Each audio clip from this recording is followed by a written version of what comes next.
5:18 p.m. on Monday, November 9th, 2015. I'm at 136 words. Just starting to write. And it's supper time.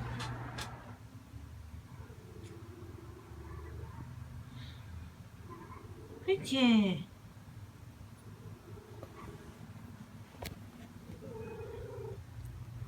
Pico. Pico.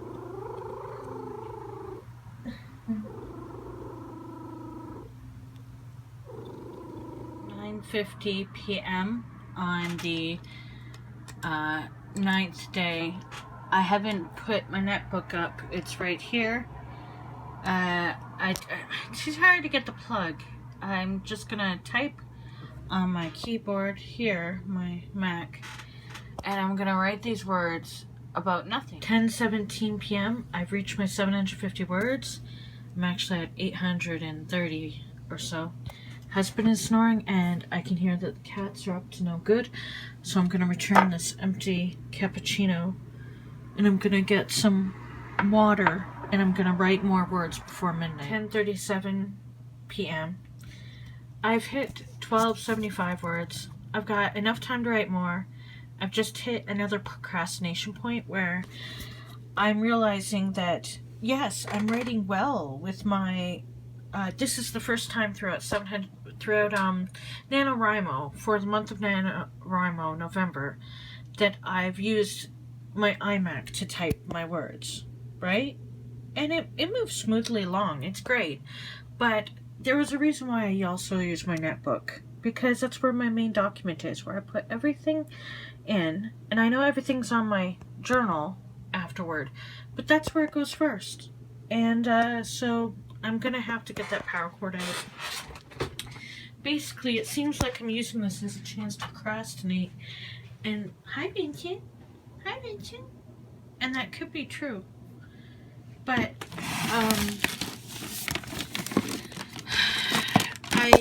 I have a system, and it's been working.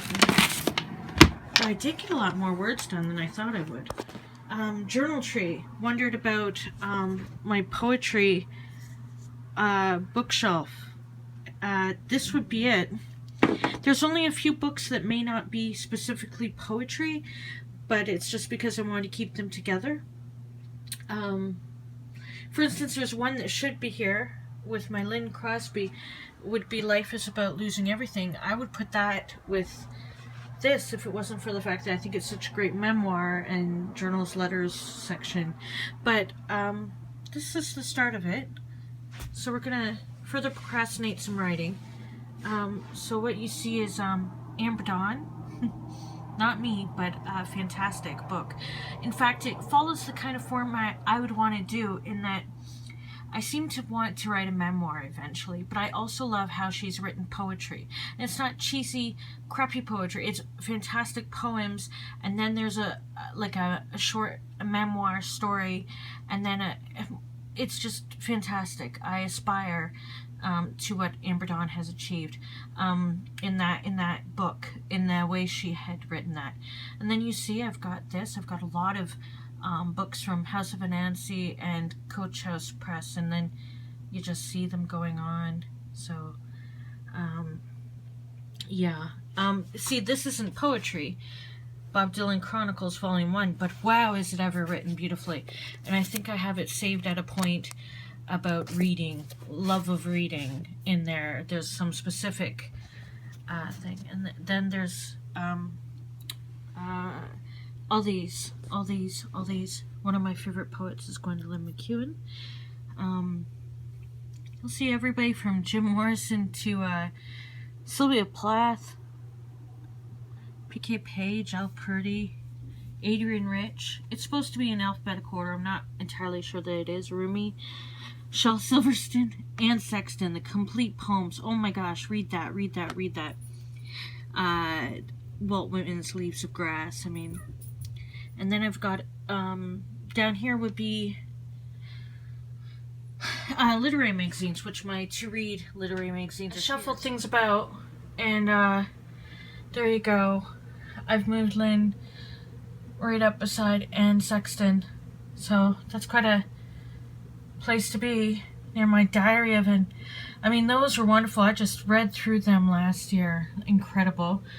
And then there's room here beside Just Kids by Patti Smith for her latest memoir to go, M Train. So, yeah, it's 11:05 p.m. and 750 words has notified me that I've reached the quota for NaNoWriMo for the day. So 1667, I'm at over 1700 words. I'm going to keep going because I'd like to build more of a buffer up that I lost a little bit last night. It's 11:09, it's 11:10. So I need to get back to writing. Today went better than yesterday as far as how I'm feeling. But I also had 2 crash naps, sleeps. Pain was horrible the night before, hence the whiny vlog. Writing is writing. And NaNoWriMo isn't about necessarily writing the masterpiece. Well, some people do.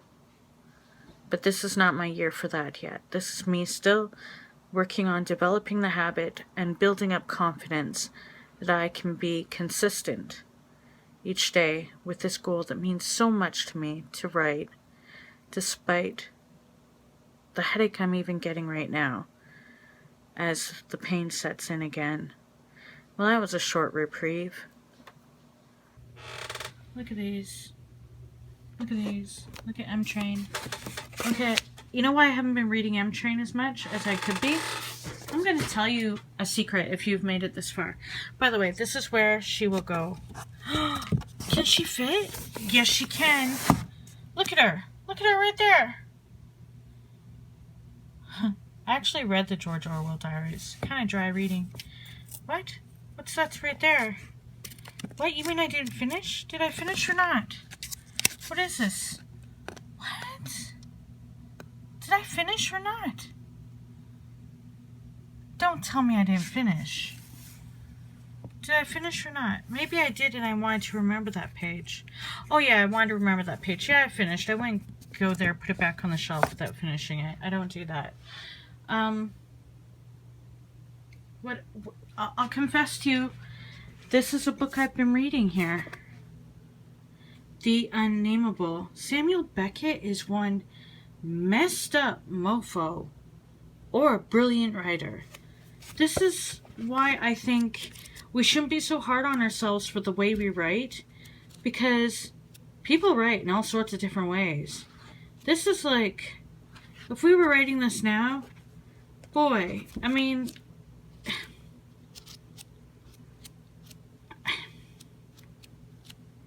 the other one I read of his, because I bought these in Dublin appropriately, it's a lot about excrement. I mean, I'm not saying it's bad. I think it's genius that I'm reading this, like, it almost feels stream of consciousness, but it's all over the place and not really, I have no idea what it's truly about. And I'm reading it like it's something, because it is something. So you never know what is actually going to be appreciated by various audiences. Write for yourself. Write for yourself. Write the kind of things you want to write. Find your own style and voice. And you never know. Somebody could find that just the most interesting thing. And the other thing I mentioned before was about stuff that isn't plot driven. As in, there are books that aren't... I think I included them here. Okay? Okay. This, I know this looks dark. But again, you know what I'm saying? So don't be too hard on yourself if you're doing something that doesn't have beginning, middle, end. Although that's great for especially certain marketable books or certain stories that you need to tell. They have to have all that. But there's writing where, which one was the one where the person is sitting? Oh, this is a classic. I bought it at Type Books in Toronto, but okay, yeah, sorry guys, I'm not being very cooperative. Here. It's focusing on Jejun in the bookcase.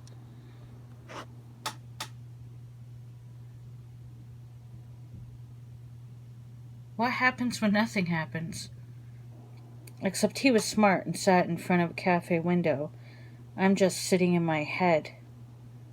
Not as interesting, but an attempt at exhausting a place in Paris. And it's basically... Look at this. I mean, and I was compelled to read it, but I was interested in reading it.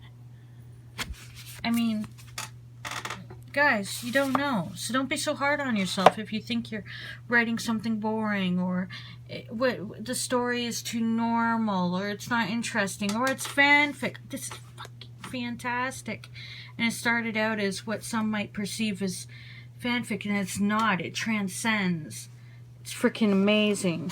Or this is a confessional, a poem it says, but it reads like a freaking book. Or fragmentary writing. There's so much out there, people. Look, classics, poetry, plays, stories that are self-indulgent, creative stories, books about purposes in life and a section of your life, or world issues. Fantasy is wonderful because you can just go anywhere you want. But journaling, you may think your journals mean nothing, but look at what some of these are. Journals, diaries. It's an art form. It's a true writing. Combining, this stuff matters. This is much more descriptive, and she left out key things about her life, but on purpose. But it's beautiful work of art, and then you never know. You never know. Your self-indulgent but realistic writings, your scary letters between your family when you have Nazis in your family, which is very, but still compelling reading. You never know. So write what you want to write. Write the story that's inside you. There's probably more than one. How long have you lived? Look at these. Look at these. I got those in Dublin. So, you don't know. You just don't know, right? The Jungle. All these. This I found immensely. This stays with me. Colette. The Captive by Colette. I related to that in some ways at the time I read it. Reminding me of previous times. Things, you never know what will reach somebody. You cannot know. All you can do is write what is true to you. Improve yourself if you feel like it. Write, read. There is something for everyone out there. And oh, speaking, since I showed my poetry shelf, I didn't show it all. And one day I will fix this, and that these will probably be on the poetry shelf. There's more poetry. Look at this. The anthology of really important modern poetry. And, oh my gosh. It's real. And then I recommend the Griffin Poetry Prize anthologies. The best Canadian poetry. There's English, but I'm sure there's French. And the best American poetry. If you love poetry and you want to write poetry and you want to get better at it, these are the books to get. As far as anthology wise, they give you a taste of so much. So the best American poetry and the best Canadian poetry and the Griffin Poetry Prize are fantastic places to start if you're wanting to up your game as far as what are people writing, what is interesting. And then of course I'm curious about short story writing. Alice Munro. Oh gosh, this video is so long. I'm gonna cut it up into pieces and hopefully find something Like reading, I know I'm going on about reading, but reading is a very essential part of the writing process. You cannot, they say you can, okay, there are always going to be people who break the norm and are good writers that haven't read and blah, blah, blah. But taken from Stephen King and numerous other writers, reading is so essential for a good writer. Now, maybe you might copy some of their stylings, maybe not, but you won't know what's good or bad if you don't read for yourself. But still, that shouldn't stop you from writing what is yours. But you will develop taste. You might open yourself up to the idea, oh, I don't have to have a plot. I could sit in a cafe or sit somewhere, look out my window, and just catalog what's going on every day. You know, and that's literary. I did that. I'm sorry. You don't be so hard on yourself. If you've got an idea of what is writing, expand your mind a little more. Right, Pico? Are you gonna get it? Are you gonna get one? Yes, you are. Get it. Get it. Get it. Get it. You can get it. Here, I'll put another one in. Oh, crap. Procrastination. 11:50 p.m. I have written what I'm gonna write today. I have written, apparently I'm feeling mostly affectionate, concerned mostly about home. There's no violence or sexual content. I wrote 2130 words today. You can see where I started early in the day, and then I picked up here. This is where I just started writing, and this is my 40-day streak. So before doing my blog editing, I'm at 16:076 for the day. That's what it looks like if you get it done before midnight. It doesn't tell you, oh, your finishing date is December 3rd. No, it tells you, you'll finish before the end of the month if you've kept on track. So, yeah. So this is good. And I wrote 2130, but it's, I had 6 extra words yesterday. This is good. Good. That's what I like seeing. So let's put 16076, even though I'm going to edit up a bit higher. 16076. Let's do this. Let's do this right now. Yeah. Let's drop all the Vaseline everywhere. The goal today was 15,000. So I've got a buffer of 1,000 again. Good job. Because yesterday was heck. Let's see how this works. Yay! And then you can hear a train whistle. And even though it's not midnight yet, let's get day 9. See ya, day 9. Bye, day 9. See ya. And there's Vincent. Hi, Vincent. And I've got some editing to do. I like hearing the train whistle. And there you can see the poetry shop from here. And my gum and mess and stuff. Sorry guys, why am I apologizing?